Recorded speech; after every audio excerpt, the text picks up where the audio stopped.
Hello, my name is Seth Karpian, a founding member of TechPact. The month of December is recognized as International Human Rights Month. The Ignite you're about to watch is a discussion with BuildOn, a global organization that believes education is a basic human right. Through education, community members, particularly women, are learning to establish micro businesses to support the economic development of their communities, which in turn drive up the enrollment of girls in school. In addition, BuildOn staff, in partnership with Salesforce, have developed a WhatsApp and SMS chatbot to collect key field data from rural communities on education, school construction metrics, and adult literacy. Through these programs, BuildOn is providing much needed basic access to technology, reducing the digital divide globally. I invite you now to enjoy the discussion. So welcome all to our Ignite series. This series is designed to ignite a spark within everybody to remain committed to advancing inclusion, diversity, and equity. And as the month of December approaches, we're focused on international human rights. Universal Human Rights Month is a time for people in the US and around the world to join together and stand up for the rights and dignity of all individuals. And today we have some folks from BuildOn whose work has had a daily impact on this topic. Before moving forward, let me introduce the TechPact and what we do. We are a coalition of CIOs, technology leaders, and professionals committed to creating a world in which anyone with a passion for technology has the opportunity to succeed. Our twofold mission is to close the digital divide and advance diverse representation at all levels of the technology field. I encourage you to learn more about TechPact and take the pledge at our website, techpact.org, techpact.org. So I'm excited about today personally because this conversation stems from what my niece, Mia Haynes, has been doing for several years. I'll just say how proud I am of her because of the impact she has had on others and the impact that I know she hopes to have on others going forward. So I'll stop bragging a little bit now, but welcome to all of you. Alid, Mia, and Andy, thank you so much for joining us today as we discuss this important topic and tremendous work that you all are doing at BuildOn. So let's start by having each of you introduce yourselves and the organization you're a part of. So Alid, why don't we start with you? Yeah, perfect. Well, Seth, thank you. And I have to say that you do have a pretty incredible niece. I've been able to work with her for a couple of years now. So I will attest to everything you just said. But my name's... Yeah. Then she can catch up to me finally. My name's Alid Hollingworth. I work as a development director here at BuildOn. I've been with the organization just going over 9 years now.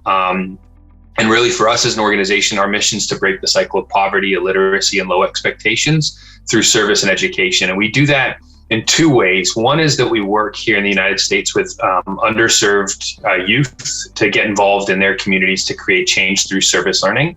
And then the other side of it is globally, we build schools in 8 countries, 8 developing countries around the world, partnering with some of the economically poorest communities in those countries to then work with them to construct those schools. So that's just a brief overview of what we do.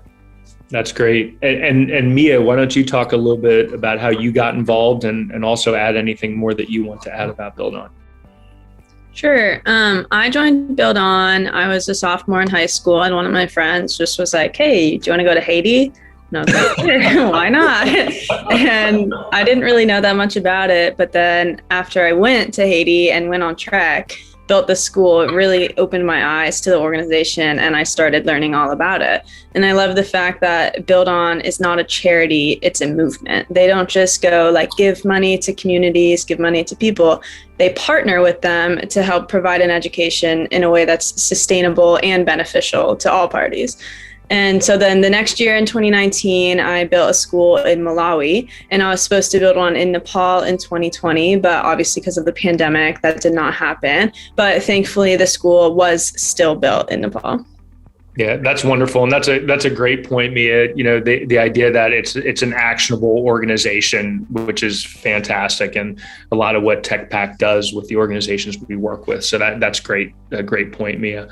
Andy, so tell us a little bit about how you first heard about BuildOn and what drove your involvement, and a little bit around, I know that there's something we've talked about before, which are the global virtual classrooms, which I know are not implemented yet. But if you want to talk a little bit about that impact around the world, as well as what you guys are doing with BuildOn, that would be great. Okay, good. Andy Ezell. I live in Sarasota, Florida. I run an organization called Give Something Back Foundation. Most of our work is international, but not totally. We also have a program called Virtual Classroom. And we renamed it. It used to be AT&T Virtual Classroom. My wife started that when we lived in Hong Kong and Asia with AT&T. It used to be AT&T Virtual Classroom. It was a global website design contest for kids from all over the world. There was about 300 different schools that participated in the early days. Early days of the internet. I think it was actually started initially out of the Japanese office of AT&T. They did that for about 4 years, and then they stopped doing it. And a lot of teachers were disappointed because they got to travel around the world and see, different places. Some of the winning teams did. So we took over the program about 22 years ago, 2000. And we renamed it Global Virtual Classroom. So it's a collaborative website design contest, and any schools can apply. There's two categories: the primary school and then secondary school. So big kids don't challenge younger kids. So we have two different groups that we take. All those schools that apply, we take 3 schools from different countries, and they have to work together as a team and design pick a website topic, and then design a website. It gets judged by a panel of judges, and then all the students get to participate. And the winning schools get some money. We donate money to the winning schools, and all the students get a certificate. And our website is currently being redesigned. It's virtualclassroom.org, and we are now in the process of cutting back because of the virus. Last year, we had to limit it, so a lot of kids worked at home. So that's one of the programs that we offer. The other one is our education of kids around the world. We started in Vietnam, Thailand, since we lived in Asia at the time. And so we started building schools in northern Thailand, Chiang Mai.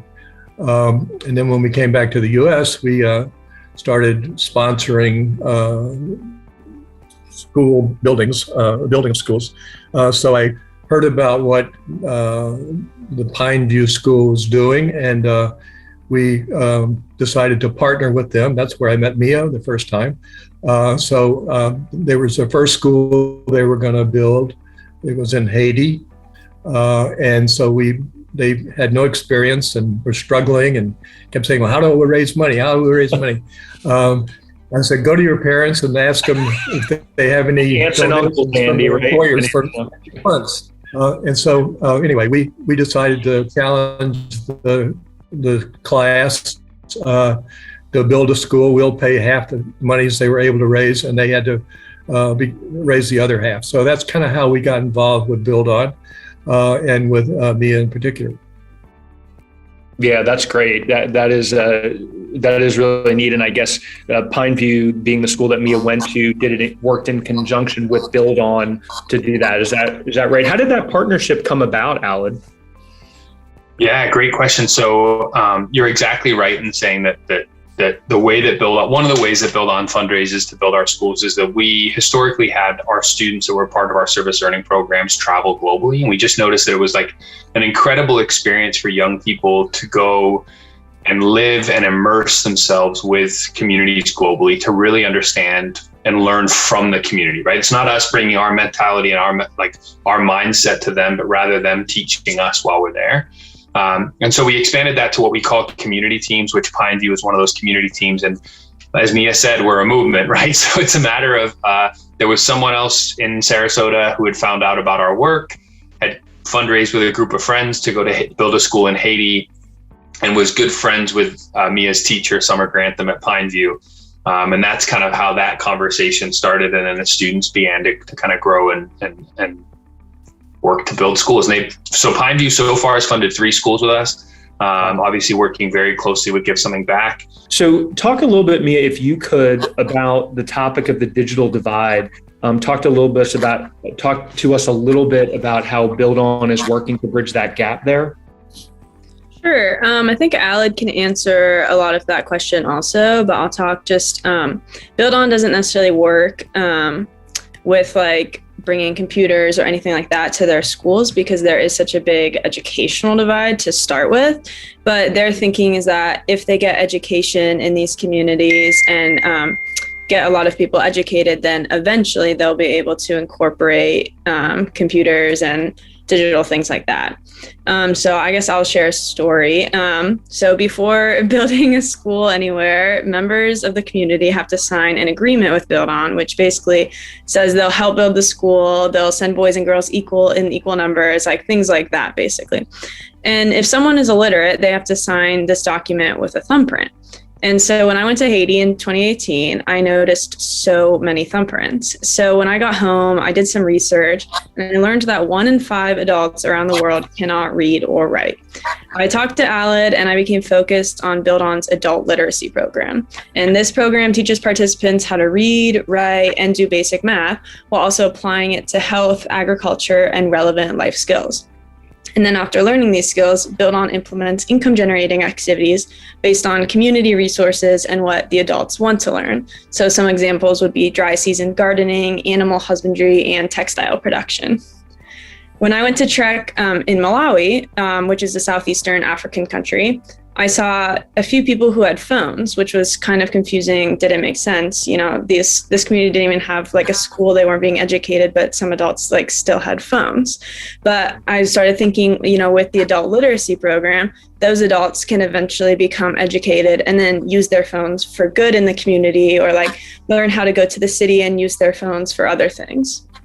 Yeah, that's great. And you bring up a really good point there, Mia, around teaching, providing basic education, right? And having that basic education to then be able to learn technology later on, which in turn does reduce that digital divide. And it's something that is absolutely needed around the world. That's a really good point, Mia. And Andy, let me, you've talked a lot about the virtual classrooms and the technology. Do you guys see the impact that you're having on the digital divide on a daily basis? Is it happening quickly? Is it happening slowly? Or what do you see at this point? Well, we have countries from Africa on down. And so a lot of them, the teacher may have a computer that they bring in if they have internet. So it really runs the gamut of, you know, it just, some people are very basic. They don't know anything first year. We always pair a first year participant with another school that has been there before. And they have to pick a theme that they're interested in. And there's 3 schools that'll be part of the team, and they'll have to decide collaboratively about what topic to do. And they have to do some project planning around who's going to do what's the plan for the website.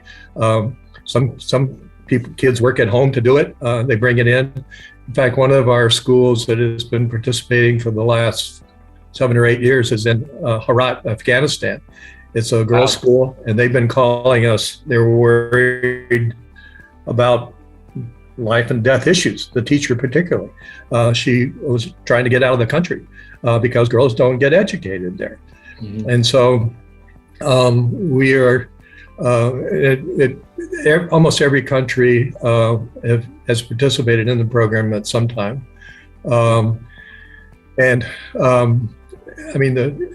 As I said, it's, we started also, it was difficult getting people off the ground, not only deciding collaboratively what the topic would be, but what technology they have. And so at some point, some people were doing program or computer software design, website design.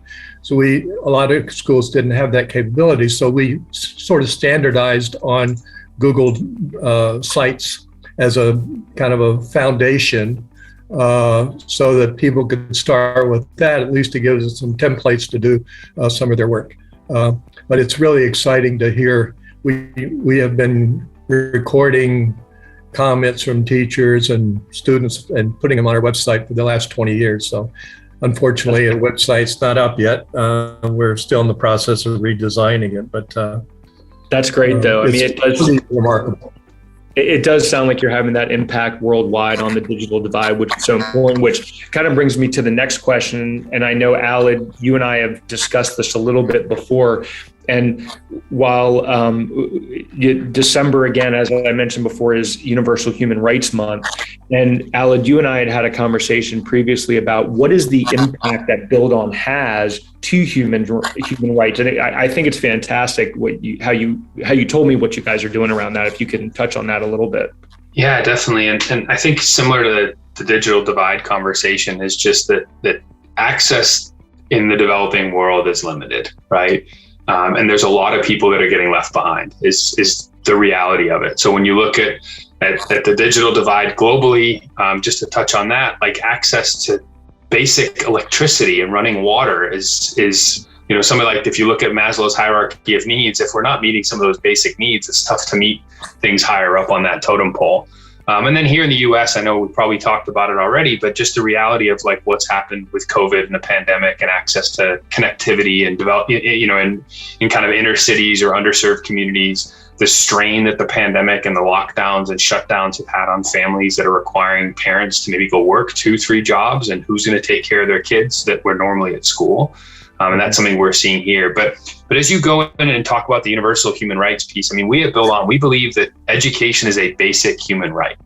Everyone should have access to it. And globally, today, this is pre-pandemic, globally, there's about 258 million youth and adolescents that were out of school. 258 million, right? Like 59 million of those 258 were primary age kids. So, is, to me, that's like, it's like, I think the total is about 11% of youth globally are out of school, which is crazy. And so I think that when we talk about the human rights piece, one is just access to like the universal human rights piece. One is access to education, making it that it's accessible, identifying what the barriers are to kids going to school, and then addressing those barriers, right? So for us as an organization, we have kind of 3 key areas that we focus on in the programs we do globally. One is school construction. So we want to partner with communities to build schools in rural, remote areas that either don't have access to a safe structure, that kids are traveling long distances to get to school, or they have some sort of temporary shelter that is just not good enough for a school environment, right? Heavy winds, rains. In Haiti, just recently, the earthquake, the effect that those have. The second program we have is our adult literacy program. So we realize that in order for kids to gain access to education, adults need to be on their team and they need to support them. And so through our adult literacy program, we work with adults over 2 years to basically do basic reading, writing, math. If they were left out of school or had to drop out of school at a young age, they can enroll in these programs. And then they do income generating activities as a part of those programs. So they generate income for their community. I was just on a call recently with our team in Senegal, and we were finding that from the seed funding that they get in those adult literacy programs, the communities were generating 4 times the revenue within the first 2 to 3 years, which is, wow. Talk about transformational, 4 times the amount of money. And then the final piece of our programming is really focused on out of school children. So once we work with communities to sensitize them on our methodology, the way that we're going to go about it, we implement adult literacy programs to work with a tight cohort of adults to recognize and identify the challenges and obstacles to education in their community. We then work to bring kids that are out of school back to school.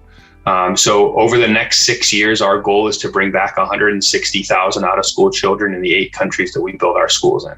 And that's done not from us as an organization. That's done, again, in partnership with the communities. And so for us, we think that education is a basic human right. couple key reasons. One is that education is the foundation to making more money in your lifetime, particularly for girls, right? So if you don't educate young women, the reality of it is that the economic impact it has on a community and then on a country is drastic over a long period of time. And so globally, I should say in sub-Saharan Africa, I think the number is like, 23% of girls I should say this, that 5% more girls are out of school than boys in sub-Saharan Africa. So wow. There's a gap of 5% right there, it's huge. So we talk about that. And then we talk about, many of the countries we're working in. So I shared Haiti already with the earthquake, the economic impact that's going to have, the educational impact that's going to have. In some of our other countries, so Nepal, there was the area we're building our schools in, there's a history of kind of the human trafficking into India. In Mali and Burkina Faso, there's history of terrorist group activity in those regions of the world. And so we, again, truly believe that if you educate young people, one, they're going to make more money, they're going to make better decisions in their life, and they're really going to be able to stand up for themselves and really advocate for their future. So those are a couple of the key things that I think are just, for us as an organization, really important when we talk about the importance of education and the human rights side of it, particularly for girls. It is really amazing what you guys are doing at BuildOn and what you're doing around the world. It's tremendous. And I had heard a lot of it from Mia previously, but just in the conversations that we've had, it's tremendous and really exceptional what you all are doing. So thank you all for doing that. I do want to ask one last question. Each of you, and Andy, we'll start with you. What is one thing that you want to leave with our listeners, to our members of TechPact, that they could do today to make a change, to support all of the efforts that BuildOn is doing? Andy, what you're doing with virtual classrooms, and what's one last thing you'd like to leave the members with today?